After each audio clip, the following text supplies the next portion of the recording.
Top 5 favorite SEO hacks. To win, you have to think outside the box. If you just do what everyone else is doing, you won't win. That is especially true with SEO. Here are my 5 favorite SEO hacks that are out of the box. Hack 1, buy websites. Have you noticed there are blogs about everything? Well, a simple strategy for you to get immediate results is to look for a blog in your space. This shouldn't be hard as there's over 1 billion blogs. Look for one that has good rankings and traffic. You can find out their traffic stats using tools like Ubersuggest. What you'll want is a blog that ranks really well within your space, has great content, but doesn't monetize through ads or selling products or services. Then you want to hit them up and ask them if they're willing to sell their site. A lot of people will be like, yeah, sure, making no money, doing this as a passion. You can even pay them to keep blogging for you. And then what you want to do is merge that content over to your website, do 301 redirects, put them to the appropriate URLs when you're doing the 301 redirects, and what you'll find is you'll start getting instant rankings and traffic. Hack number 2, ranking number 1 on YouTube with SEO. So YouTube's algorithm is the opposite of how Google SEO works. If a video does really, really well in the first 24 hours, when it's released on YouTube, it's probably going to do well in the long run. So how do you get your videos to do well in the first 24 hours? Not through ads, because that takes too long to get up and running. Usually by sending out an email blast. So when I release a video, I send out an email blast and even a push notification blast within the first hour the video goes live. I let everyone know about it. I get tons of views, tons of engagements, and my YouTube views go through the roof and my rankings shoot up. Hack 3, release tools. Have you heard of calculator.net? The site doesn't look amazing, but it has 6.2 million backlinks. Let me say that again, 6.2 million backlinks. How, you may ask? Is because they have calculators on everything. People love linking to calculators. If you release free tools that people want and they love, you will build links naturally. You won't even have to send out an email. It works that well. If you can't create these tools, you can just go to sites like Code Canyon, buy the tools, pop them up on your website, and boom, you're off to the races.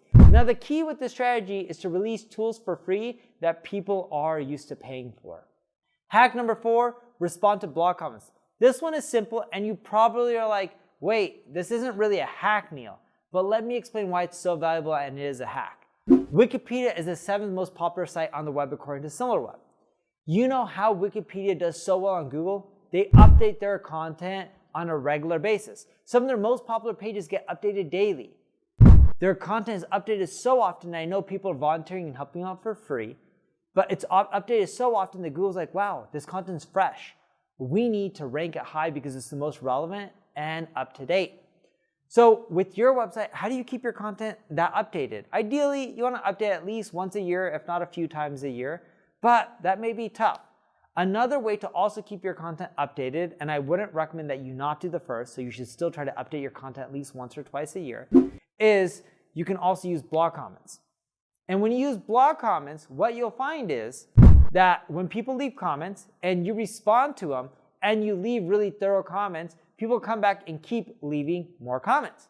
This produces more content and in essence, you're updating those pages and making more and more valuable for Google, which helps with your rankings. And when you're leaving comments, don't just leave a thank you. Make sure it's thoughtful, it's relevant, and it helps people out. Hack 5, use fewer keywords or at least for App Store SEO. So SEO doesn't just exist on Google. Apple App Store is extremely popular. No matter where you are, if you turn around and you see someone, chances are someone has an iPhone, which means they also are on the App Store. But if you want to rank in the App Store, you shouldn't shove tons of keywords in your title or even description. Most people don't know this, but the fewer keywords that you use in your title or description in the App Store, the easier it is to rank for those terms. Just make sure that the keyword you pick or the keywords you pick are super popular. It makes it way easier to rank and get higher rankings versus going after too many keywords in the App Store, which makes it harder to rank. Now, if you need help with these SEO hacks or even more, check out my ad agency, NP Digital, where we just do this for companies and we do it for them globally. If you enjoy the video, like it, share it, tell other people about it, subscribe to this channel, and of course, leave any comments if you have any questions, and I'm here to help you out.